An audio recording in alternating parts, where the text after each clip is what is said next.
Bye bye.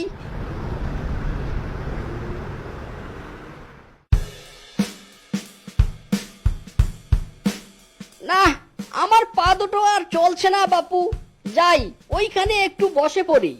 আর একটা call দেখতে পাচ্ছি, একটু পানিও খেয়ে নেব। আহ, হ্যালো, কে বলছেন? জি, আমি টিঙ্কু ডাক্তার। বলুন কি সমস্যা?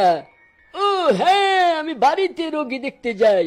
বাড়িতে গেলে 150 টাকা ফিস নেই, আর চেম্বারে 100 টাকা।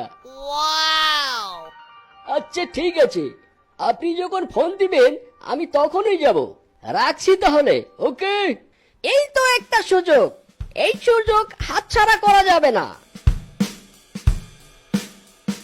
ডাক্তারবাবু, ডাক্তারবাবু, তাড়াতাড়ি চলুন আমার সাথে, বাড়িতে যেতে হবে। কেন, খুব এমার্জেন্সি নাকি? হ্যাঁ ডাক্তারবাবু, খুবই ইমার্জেন্সি। আমার মতো ইমার্জেন্সি আর কারো নেই। আপনি তাড়াতাড়ি চলুন। আরে ঠিক আছে, যাচ্ছি, একটু অপেক্ষা করু।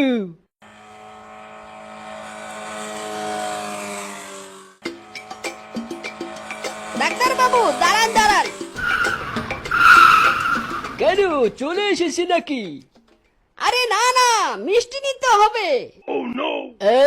বাড়িতে ইমার্জেন্সি রোগী রেখে মিষ্টি দিয়ে কি হবে?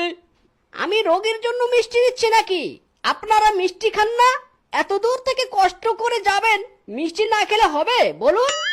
ও আচ্ছা, এই ব্যাপার, আগে বলবে তো। আমার জন্য তাহলে 1 হাঁড়ি কালো জাম কিনে আনো। কালো জাম খেতে আমার খুব ভালো লাগে।